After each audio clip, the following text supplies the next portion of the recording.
Hello, YouTube. People have been fascinated with things flying around in our sky for the longest time.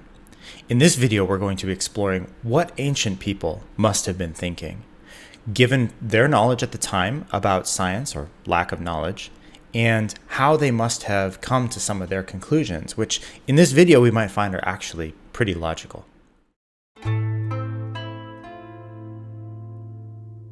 When I refer to ancient people, I am generally referring to the large swath of people in history prior to any of our scientific revolution, especially as regards the cosmos. Ancient people were not that much different than us genetically, even if you go back 10,000 years, but their knowledge about the natural world was significantly less than we have now.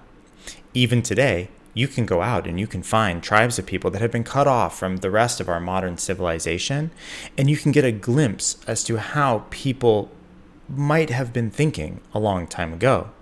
In other words, you get a picture of the style of thinking that they would have had, say, 5,000 years ago, 3,000 years ago, and even around the time of Christ. To help us get into the heads of ancient people, we must take all of our assumptions about the natural world and subtract one by one the scientific discoveries of the last couple thousand years until we arrive at a place where our knowledge is greatly reduced and our curiosity about the world is even to some extent greatly increased. Imagine a world where you don't know that Earth is one among many planets. You don't know that the sun and the stars are essentially the same type of object, just at greater distances. You don't know that the moon is a giant rock. You don't know what meteors are or what a meteor tail is because you don't know what air is. You don't know that air, this thing around you, can cause friction that causes things to heat up if they are going fast enough because you've never gone faster than maybe a horse can take you. You don't know that the sky isn't blue because maybe it's made of water, because you see the blue thing up there and then you look at the blue water out on a lake on a nice day, and you don't understand that that lake is reflecting the blue from the sky, because you don't understand that light refraction causes the sky to turn blue at certain times of the day. When you go to bed at night or when dusk appears, you watch one by one as these pinpoints of light in the sky awaken. And then when the morning comes, if you're up early enough, as they probably were whenever the sun came up, you would see these pinpoints of light slowly go to sleep or disappear. You wouldn't know any of these things that we know now, and so your curiosity would have been naturally extremely heightened. And to make things even more fascinating, they wouldn't have even known what paranormal is, right? Right now, we have these ideas of like conspiracy theories and pseudoscience and these sorts of things. They didn't have words for these things. You can read the entire Hebrew Bible and there's no concept of a paranormal event. A paranormal event was just a normal event that was unusual, right? So if somebody was contacted by a being or experienced a ghost or something, that was just a thing that happened, right? That was a part of the natural world. And so for the average person, there was this entirely different lens through which they were viewing the universe. And this is super important for us understanding how they might have reacted to something like unidentified aerial phenomena. Just like us, ancient people would have observed a lot of really strange things in the sky. They would have seen shooting stars. They would have seen meteors with their tails every now and then. These would have been memories that would be passed on to their children, and with grand tales associated with them. They would have seen the eclipses, a blood eclipse, a lunar eclipse where the earth blocks the light from the sun onto the moon, would have been seen as just the moon turning to blood. This would not have been seen as a shadow. Likewise, you flip it around, if the moon is in front of the sun, they probably could have seen that maybe the moon was heading that direction, but it's not like they were necessarily going to connect together the fact that the moon was in front of the sun and that what occurs next would have been a natural phenomena. They might have seen this as the sun going dark or the sun turning to ash, for example. There are a lot of things that they would have observed in the sky, especially because they didn't have light pollution. Their observations at nighttime would have been significantly greater than ours today. They wouldn't have cell phones. They weren't constantly looking down. They would have been looking up a lot more. However, even though they had all of this strange stuff happening in the sky, I don't know that this fully explains how much they connected the things that were happening up in the sky, in the heavens, with their religious views. Take, for example, the fact that ancient people had this fascination with going up to high places, building temples, going up even more, and then making sacrifices on the tops of these temples.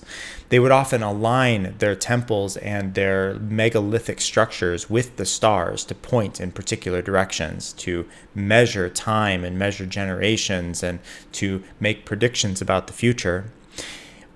In short, what would cause the people to draw such a strong conclusion that there were gods that lived up there that were trying to communicate to us humans down here, and that it was their responsibility to observe so closely what was going on in the heavens?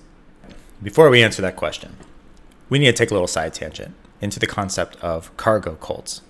So some of you have probably heard of cargo cults. The basic idea is that there would be a tribe of people on some island or in some remote location that would catch a glimpse of Western technology, and they would then develop an entire religious and ritual system around trying to summon that technology for their own use. These religious practices were pretty diverse, but suffice to say, this goes back as far as like 1885, when ships were arriving at different islands. And so you can imagine a situation, for example, where somebody sees an airplane in the sky and it drops something, or an airplane crashes, and you're a tribal group and you see this thing, an unidentified flying object, right, that arrives with some sort of amazing technology, some things that are completely misunderstood by them because they don't understand science. And then they develop an entire way of thinking about it where now this is the coolest thing that they know. It's the most advanced, incredible thing that they know, and it would be natural for them to conclude that this was something that would have been from the gods, from the spirits. And perhaps there were some humans who had become closer to the gods, and now they were honestly worshiping this entire new way of living that they had seen, either in ships or airplanes, whatever, right? This idea of cargo cults is incredibly important for us to understand unidentified aerial phenomena and ancient cultures. Okay, let's tie everything together.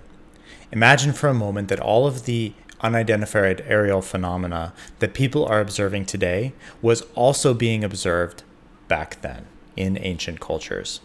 And imagine that their style of thinking was very similar to the style of thinking that the cargo cults had.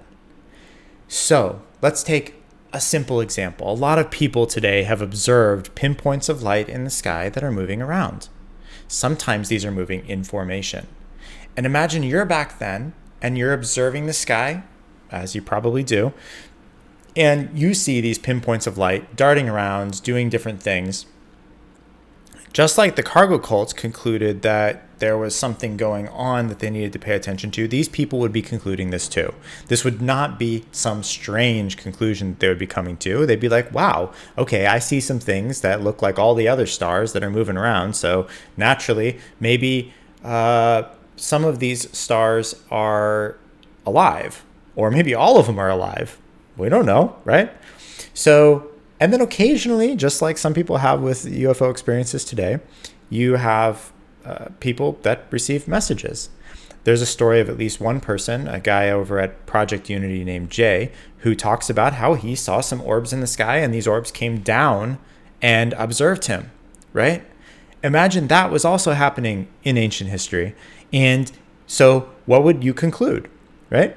You would conclude that, well, okay, there's some powerful beings that live up there, and occasionally they send messengers down here to us because they lived in a culture where you would have a ruler of your land, maybe a king or a queen who was way over there, who would occasionally send messages over here, right? Okay, so you have these star-like things in the sky that occasionally come down that are messengers from up there. Well, what would you call them? You would call them messengers. right? That's the most natural word that you would use. Well, guess what the word angel means? Angel just means messenger. That's it, okay? Doesn't mean some being with wings necessarily. It just means a messenger from a god of some sort, right? So you have messengers coming from over there to down here. And since since these pinpoint lights in the sky are important, and sometimes they show up, but they don't give us an explicit message, maybe the shapes of how these relate to each other are important. Maybe the constellations, as they shift over time, because remember, back then, they would have been observing the constellations over a long period of time in their relationship to each other, and they would have seen changes over time. They would have potentially concluded that the positions of all the stars is important for giving us signs about things that are happening, because this is a signal from the gods to us, and they're testing us to make sure that we're paying attention. And the entire concept of astrology could be developed out of this entire thing, right? So I think it's super important for us to understand how unidentified aerial phenomena and its relationship to the paranormal would have been interpreted by people in the ancient past. And that's what I'm hoping to make this entire video series about. I'm going to start a video series. We're going to be going through various aspects and stories from ancient times and how they relate to unidentified aerial phenomena and the paranormal. And we're going to be revisiting them through this lens, the lens of the ancient people who didn't have scientific understanding. And we are going to see, hopefully, in most cases, that their conclusions were actually fairly reasonable about this stuff. Occasionally, they went way off the rails, just like some of the cargo cults do, but you can't really blame a cargo cult for coming to some of the conclusions that they did, right? You study them, you're like, oh, those poor people, they were just ignorant about stuff.